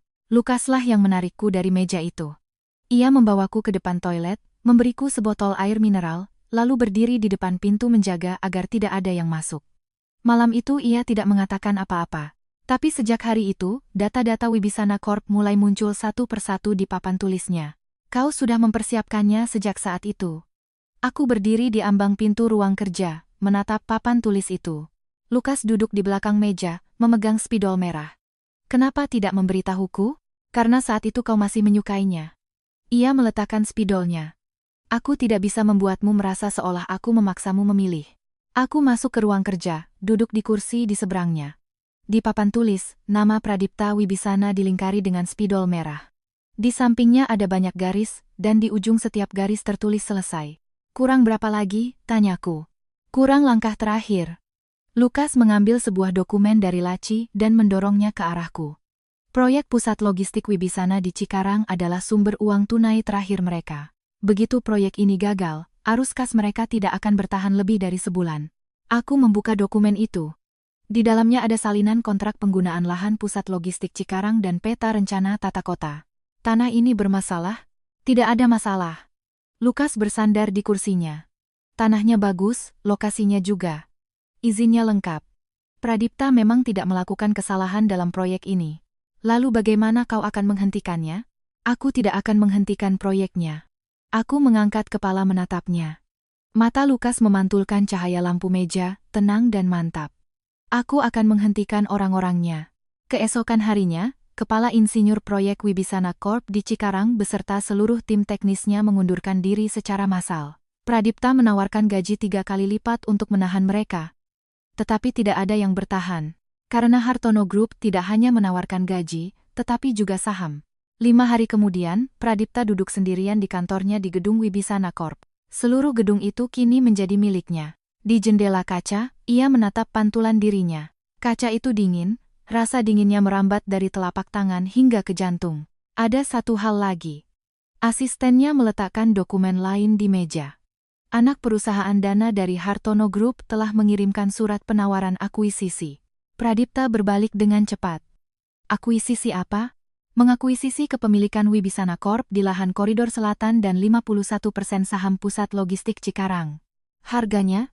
Asistennya menelan ludah. Harganya 60% dari harga pasar. 60%. Ini bukan akuisisi. Ini perampokan. Menginjak lehernya dan merogoh sakunya. Pradipta mengambil surat penawaran itu, membacanya dari awal sampai akhir. Klausulnya ditulis dengan sangat jelas, setiap katanya memancarkan ketenangan yang merendahkan. Tidak ada ancaman, tidak ada paksaan. Hanya sebuah pernyataan tenang, bahwa perusahaannya akan segera bangkrut, dan akulah satu-satunya yang bersedia mengambil alih. Di halaman terakhir, di kolom tanda tangan, sudah ada sebuah nama. Lukas Hartono. Tulisannya tajam, menembus kertas. Pradipta membanting surat itu ke meja. Bermimpilah. Asistennya tidak bergerak. Pak, beberapa pemegang saham di Dewan Direksi sore ini mengadakan rapat darurat. Mereka menyetujui untuk menerima tawaran akuisisi. Pradipta tertegun. Apa? Para pemegang saham sudah memberikan suara. 7 setuju, 2 menolak. Ayah Anda, Pak Wibowo, memberikan suara setuju. Pak Wibowo memberikan suara setuju. Ayah kandungnya sendiri memberikan suara di Dewan Direksi untuk menjual perusahaan kepada orang luar. Pradipta terduduk di kursinya. Kursi itu terbuat dari kulit asli, sudah bertahun-tahun ia duduki, bantalannya sudah membentuk lekuk tubuhnya. Di kursi ini, ia telah menandatangani banyak sekali dokumen, membuat banyak sekali keputusan. Selalu dialah yang menentukan. Sekarang, bahkan kursi ini pun mungkin bukan miliknya lagi. Ponsel di atas meja bergetar. Pesan dari Laura. Pradipta, aku lihat tas Hermes edisi terbatas. Kamu belikan untukku ya? Cuma 800 juta. Pradipta menatap pesan itu lama. Lalu ia mengangkat ponselnya dan menelepon sebuah nomor. Bukan Laura. Aku. Saat telepon berdering, aku sedang menyiram bunga di balkon apartemen Lukas. Di layar ponsel muncul nomor yang tidak kusimpan, tetapi aku sangat hafal deretan angka itu. Aku menekan tombol jawab. Halo, Kayla. Suara Pradipta serak seperti kayu yang digosok amplas berulang kali. Dia yang melakukannya, kan? Apa maksudmu? Lukas Hartono. Dia mengakuisisi Wibisana Corp. Dari awal sampai akhir, setiap langkahnya sudah diperhitungkan. Lahan di koridor selatan, orang-orang di Cikarang, hubungan dengan bank, semuanya sudah diperhitungkan. Aku meletakkan penyiram tanaman, bersandar di pagar balkon. Pradipta, lahan di koridor selatan itu kau sendiri yang menandatanganinya. Tim di Cikarang itu kau sendiri yang tidak bisa mempertahankannya. Bank tidak mau memberimu pinjaman karena perusahaanmu bermasalah. Setiap hal adalah pilihanmu sendiri. Telepon di seberang hening lama. Kesalahan terbesarku bukan itu semua, suaranya tiba-tiba merendah. Kesalahan terbesarku adalah malam itu menyuruhmu pindah dari kamar utama. Angin malam berhembus, membawa aroma melati dari taman di bawah. Pradipta, kataku. Kesalahan terbesarmu bukan menyuruhku pindah dari kamar utama. Lalu apa? Kesalahanmu adalah kau tidak pernah menganggapku penting. Aku menutup telepon, lalu memasukkan nomor itu ke dalam daftar hitam. Lukas entah sejak kapan sudah berdiri di ambang pintu balkon, membawa 2 cangkir teh. Apa katanya? Aku mengambil cangkir teh darinya. Tehnya berwarna keemasan pucat, dengan beberapa kelopak melati mengambang. Dia bilang kau sudah memperhitungkannya.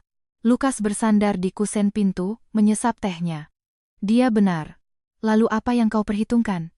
Ia menatapku, senja membiaskan cahaya lembut di matanya. Yang ku perhitungkan adalah kau. Pradipta mengetahui kebenarannya pada hari Wibisana Corp resmi diakuisisi. Upacara penandatanganan diatur di ballroom yang sama di Hotel Mulia. Ballroom tempat malam amal diadakan. Ballroom tempat ia melihatku mengenakan kalung safir biru duduk di samping Lukas Hartono. Lukas sengaja melakukannya. Ia menyewa seluruh ballroom, meminta staf menata meja dan kursi persis seperti malam itu. Bahkan bunga di atas meja pun jenisnya sama. Mawar putih dengan daun eukaliptus. Saat Pradipta masuk, langkahnya terhenti. Ia mengenalinya. Ia melihat kartu nama di meja utama. Di sebelah nama Lukas Hartono, tertulis Nyonya Hartono. Persis seperti malam itu. Hanya saja kali ini, ia bukan tamu yang duduk di sudut. Ia datang untuk menandatangani sebuah dokumen yang menyerahkan perusahaannya. Perwakilan pemegang saham, Wibisana Corp duduk di satu sisi meja panjang. Tim pengacara Hartono Group duduk di sisi lain. Saat Pradipta masuk, semua orang menatapnya. Tidak ada yang berdiri. Bahkan Pak Wibowo pun tidak berdiri. Pria tua itu duduk di sudut, kedua tangan di atas tongkatnya, matanya terpaku pada permukaan meja. Dari awal sampai akhir ia tidak menatap putranya sendiri. Pradipta menandatangani namanya di dokumen itu. Suara ujung pena menggores kertas sangat pelan, seperti sesuatu yang robek. Setelah selesai, ia meletakkan penanya. Di mana Lukas Hartono? Pengacara Lukas mengangkat kepala. Pak Lukas tidak menghadiri upacara penandatanganan. Beliau menitipkan pesan untuk Anda. Pesan apa? Beliau bilang, untuk lahan di koridor selatan, terima kasih sudah menghemat waktu negosiasinya. Tangan Pradipta mengepal. Saat itu, pintu ballroom didorong terbuka. Aku masuk. Bukan sebagai Nyonya Hartono, tetapi sebagai diriku sendiri. Kayla. Saat Pradipta melihatku, ia membeku dan langsung berdiri tegak. Kayla. Aku tidak memandangnya. Aku berjalan ke meja panjang, meletakkan sebuah dokumen di depan Pak Wibowo. Pak Wibowo, ini adalah laporan survei asli untuk lahan koridor selatan.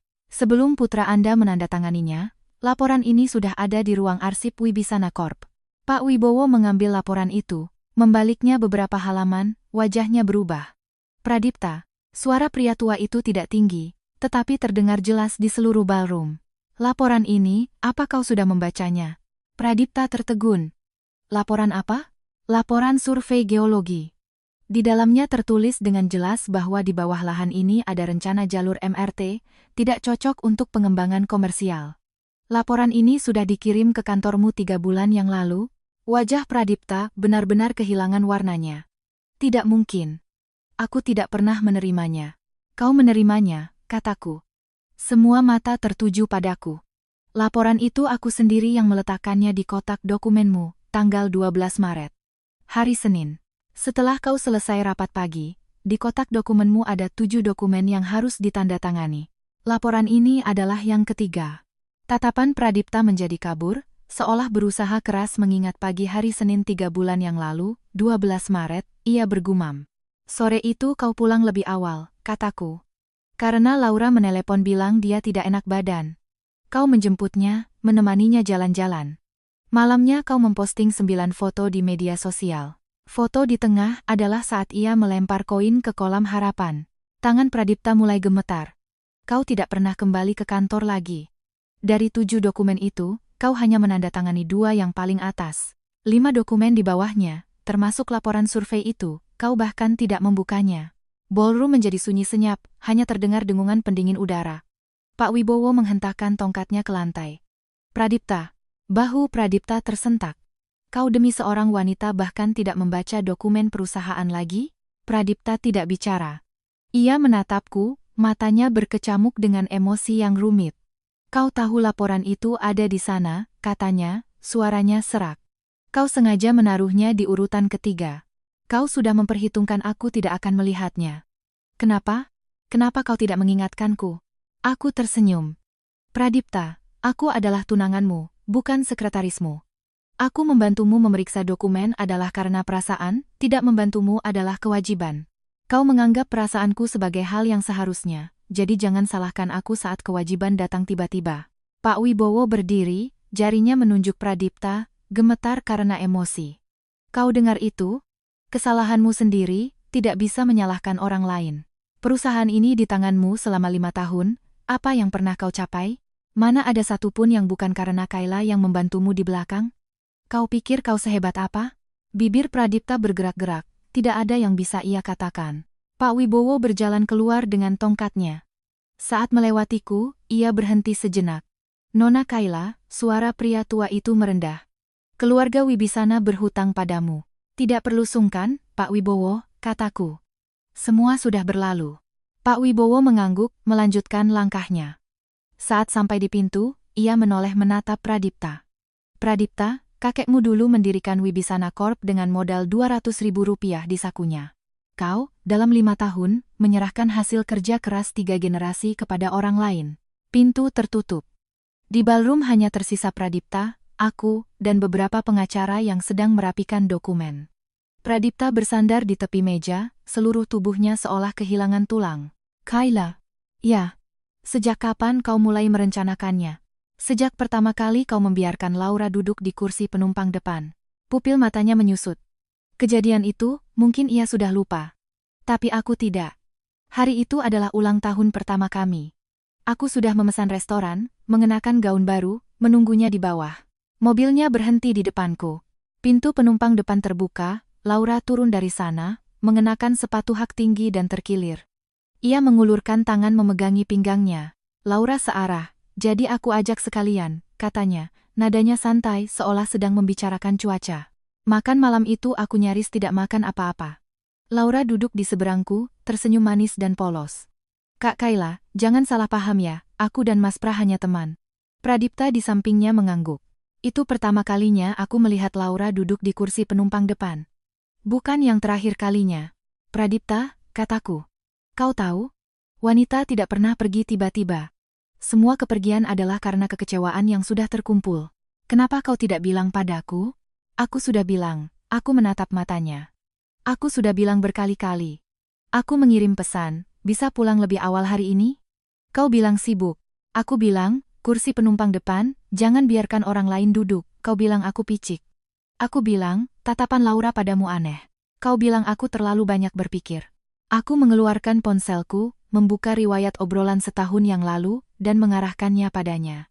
Setiap kalimat yang kau ucapkan, masih kusimpan. Pradipta menatap layar ponsel, matanya perlahan memerah. Kau pikir aku tidak tahu kata sandi ponselmu adalah tanggal lahirnya? Kau pikir aku tidak tahu hadiah yang kau bawa saat dinas luar kota ada 2? Kau pikir aku tidak tahu cincin lamaran itu dia yang menemanimu memilihnya? Pradipta tiba-tiba mengangkat kepala. Bagaimana? Bagaimana aku tahu? Aku menyimpan ponselku. Karena manajer toko perhiasan itu adalah kakak kelasku. Di struk pembayaran yang kau tanda tangani, ada namamu dan nama Laura Anindita.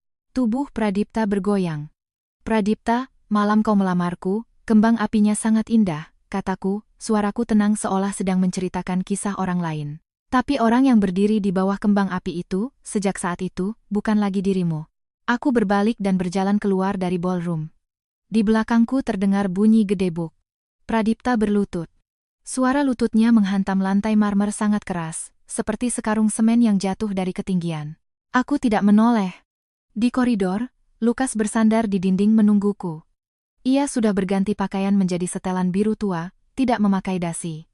Di tangannya ada segelas teh susu panas. Sudah selesai bicara? Sudah. Ia memberikan teh susu itu padaku. Kehangatannya merambat dari gelas kertas ke telapak tanganku. Dia berlutut. Aku tahu. Lukas menunduk menatapku. Merasa kasihan? Aku menyesap teh susu itu. Rasa karamel, manisnya pas, tidak. Aku mengangkat kepala menatapnya. Cahaya lampu koridor membiaskan warna hangat di wajahnya, membuat kontur wajahnya menjadi lebih lembut. Lukas, kataku. Yang berlutut adalah Pradipta Wibisana. Yang berdiri adalah kau. Ia tertegun sejenak, lalu tersenyum. Ayo, ia mengulurkan tangannya. Aku meletakkan tanganku di tangannya. Jari jemari kami bertautan. Pintu ballroom di belakang kami masih terbuka. Bayangan Pradipta yang berlutut di lantai ditarik panjang oleh cahaya, tergeletak di atas lantai marmer seperti retakan yang tidak akan pernah sembuh. Setelah aku pergi, Pradipta masih berlutut lama. Akhirnya satpam yang membantunya berdiri. Kepala satpam Hotel Mulia melaporkan kejadian ini pada Lukas melalui telepon, suaranya terdengar berusaha keras menahan keterkejutan. Katanya, Pak Wibisana berlutut hampir 40 menit, lututnya sampai lecet. Celana setelannya menampakkan 2 noda merah gelap. Lukas menutup telepon, menoleh padaku. Dia ingin bertemu denganmu. Aku duduk di sofa, membolak-balik majalah, tanpa mengangkat kepala. Tidak mau. 3 hari kemudian, Ibu Pradipta, Nyonya Wina, mendatangi kantor Lukas. Nyonya ini biasanya jarang menampakkan diri, bahkan di rapat Dewan Direksi Wibisana Corp pun jarang hadir. Ia mengenakan kebaya berwarna kalem, berdiri di lobi gedung Hartono, membawa tas Hermes. Riasan wajahnya sempurna, tetapi kerutan halus di sudut matanya tidak bisa menyembunyikan usianya. Saat resepsionis menelepon, Lukas sedang bermain catur denganku di kantornya. Biarkan dia naik, kataku. Lukas menatapku. Kau yakin? Yakin. Saat Nyonya Wina masuk ke kantor, yang pertama kali dilihatnya bukan Lukas, tapi aku. Ia berhenti di ambang pintu, bibirnya bergerak-gerak, seolah ragu bagaimana harus memanggilku. Nona Kayla, Nyonya Hartono, atau Kayla. Akhirnya ia berkata, Kayla. Aku berdiri. Nyonya Wibisana, silakan duduk. Ia duduk, meletakkan tasnya di atas lutut, kedua tangan terlipat di atasnya. Sikapnya sangat anggun, tetapi buku-buku jarinya yang mencengkeram tas memutih. Kayla, aku datang bukan untuk urusan Wibisana Corp, katanya, suaranya lebih lembut dari yang kubayangkan. Aku datang untuk Pradipta. Aku tidak bicara. Pradipta selama 3 hari ini tidak keluar kamar. Tidak makan, tidak minum, tidak bicara. Saat aku masuk menemuinya, dia duduk di lantai di samping tempat tidur, memegang sebuah foto. Nyonya Wina mengeluarkan sebuah foto dari tasnya dan meletakkannya di meja kopi. Itu adalah foto kami berdua. Diambil 2 tahun lalu di pantai Ancol. Ia menggendongku di bahunya, aku berteriak ketakutan, ia tertawa seperti orang bodoh. Ombak datang membasahi celananya. Foto ini ia temukan dari barang-barang yang kau tinggalkan. Mata Nyonya Wina memerah. Kayla, aku tahu Pradipta salah padamu. Dia bodoh, dia buta, dia dibutakan oleh Laura Anindita itu. Tapi sekarang dia sudah sadar. Dia tahu dia salah. Nyonya, aku memotongnya. Dia sadar apa? Nyonya Wina tertegun. Dia tahu dia salah. Salah di mana? Aku menatap matanya. Salah karena membawa Laura pulang? Atau salah karena tidak menemukan laporan survei itu lebih awal?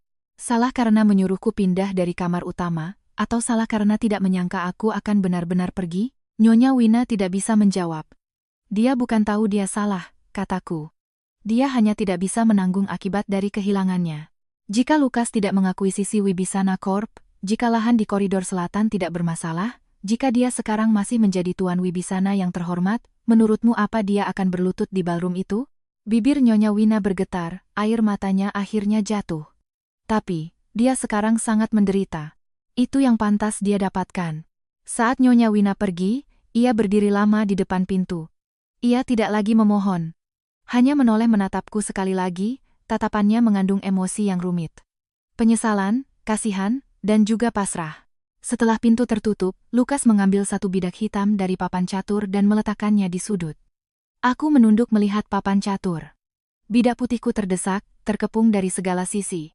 Kau menang. Kau yang membiarkanku menang, katanya sambil mengumpulkan bidak-bidak catur ke dalam kotaknya. Kau sudah membiarkanku menang sejak langkah ke-37. Aku tidak menyangkal. Seminggu kemudian, Pradipta keluar dari rumah sakit. Ia dirawat selama 5 hari karena dehidrasi parah dan pendarahan lambung. Ia berdiri di depan rumah yang pernah kutinggali selama 2 tahun. Di taman depan, bunga tulip sudah layu, hanya menyisakan batang-batang gundul. Foto ini tersebar di internet dengan judul Putra Mahkota Wibisana Corp, terlihat kurus kering, kondisinya memprihatinkan. Di bawah foto itu, Laura berkomentar, "Pradipta, aku akan selalu menemanimu." 3 jam kemudian, komentar itu dihapus oleh Pradipta. 2 jam setelahnya, Laura memposting status di media sosialnya, "Ada orang yang punya tapi tidak menghargai, setelah kehilangan baru tahu menyesal." Sayangnya di dunia ini tidak ada obat penyesalan. Ia mungkin mengira Pradipta akan melihatnya. Tapi akun media sosial Pradipta sudah lama dinonaktifkan. Hari ia menonaktifkan akunnya, ia membersihkan daftar orang yang diikutinya, hanya menyisakan 1 akun yang tidak di-unfollow. Akun itu foto profilnya adalah bunga melati putih. Di bionya tertulis nama Kayla. Ia tidak bisa meng-unfollow karena aku sudah lama memblokirnya.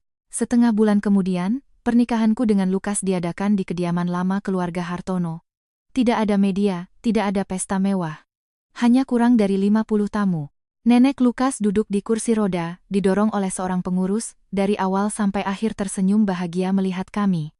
Setelah kami bertukar cincin, nenek menarik tanganku, melihatnya bolak-balik. Cantik. Lebih cantik dari di foto. Foto apa? Tanyaku. Nenek mengeluarkan sebuah foto dari kantong samping kursi rodanya.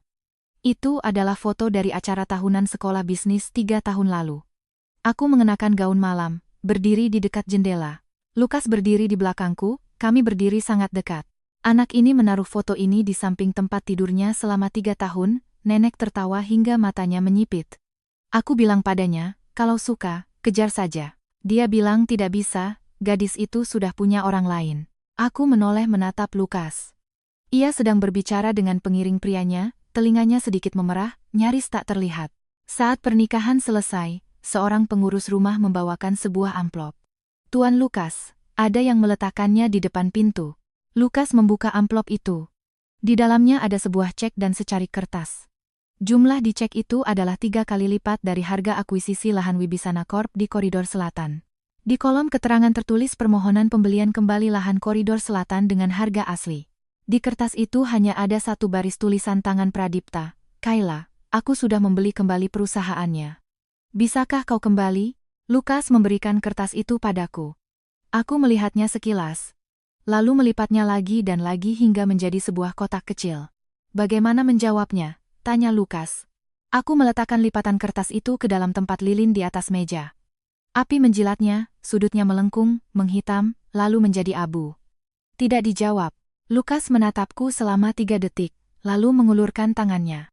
"Kalau begitu, ayo pulang." Aku meletakkan tanganku di tangannya. Tangannya sangat hangat.